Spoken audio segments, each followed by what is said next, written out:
Bonjour mes chers amis. Vous allez être étonnés parce que hier, j'ai pas eu l'occasion de faire une petite vidéo. Maintenant, je suis à un endroit de la nature qui me fait plaisir de voir.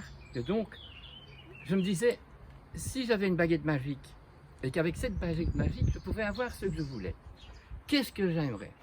Eh bien, je réfléchis et je dis, j'aimerais que tous les humains sur Terre aient de l'empathie pour la belle nature que nous avons été offerte, afin que nous puissions pas faire de la compassion et pleurer et ne rien faire, mais commencer à se rassocier à cette nature pour qu'elle puisse de nouveau s'éveiller et donner à tous les habitants du monde, les animaux et les plantes, les minéraux au début, puisque eux n'ont jamais dit, sont tout à fait innocents dans toutes les difficultés que nous avons provoquées sur cette terre, toutes ces pollutions, tous ces malheurs, tous ces enfants qui n'ont pas à manger, toutes ces misères qui se passent que l'homme a mis sur terre. Donc cette aberration que nous mettons, eh bien si je pouvais arriver à ce que, avec ma baguette magique, j'intéresserais tout le monde à aimer la vie et à travailler pour qu'elle puisse s'épanouir. Donc on pense à notre but existentiel, on est des êtres spirituels, on est des étincelles spirituelles qui sont descendus pour je ne sais pas la 40e fois dans une incarnation. Mais pourquoi?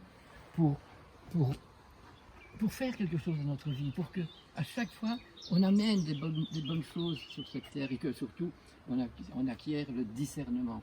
Le discernement, ça veut dire savoir le vrai, le faux, l'authentique, savoir reconnaître les choses, alors savoir nommer les plantes, c'est déjà quelque chose qui est si magnifique.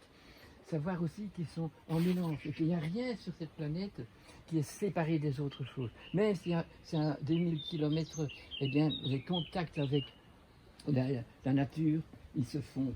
Quand je vous ai raconté l'histoire là dans des entreprises, dans des labos, ils essayaient que des rats arrivent à faire tout un circuit pour arriver au morceau de fromage et que ça me prenait déjà 2 ans sans effet.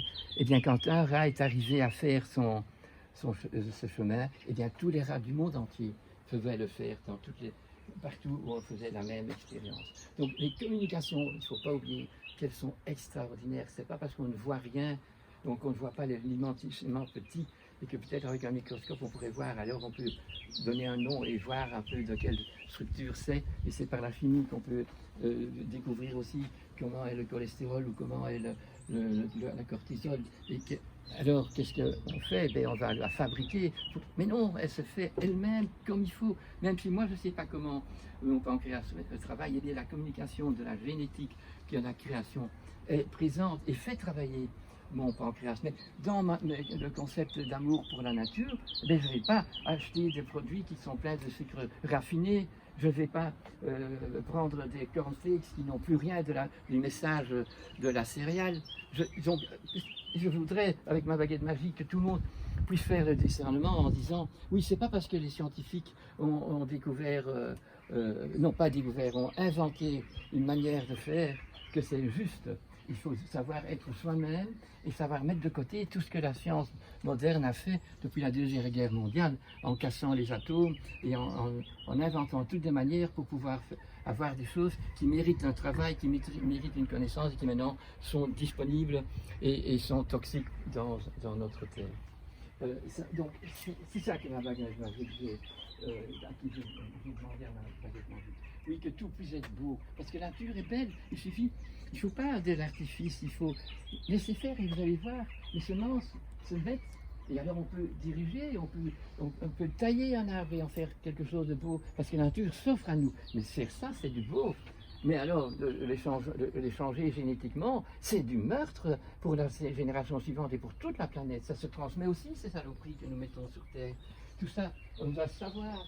Et si on le sait et qu'on a de l'amour en nous, eh bien on va essayer de prévoir, de faire que la génération qui suit sera mieux, sera dans un endroit, un habitat beaucoup plus heureux. Et pour ça, on va travailler à connaître et à faire une différence entre ce qui est juste et ce qui est authentique.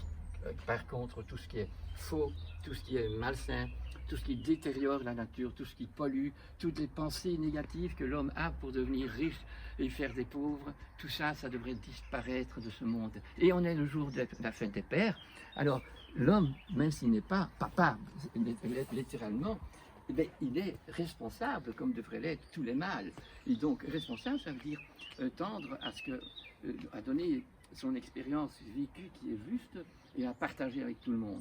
Et quand on a vécu, qu'on a trouvé, qu'on a fait des choses malsaines, on peut se convertir et revenir à quelque chose de mieux.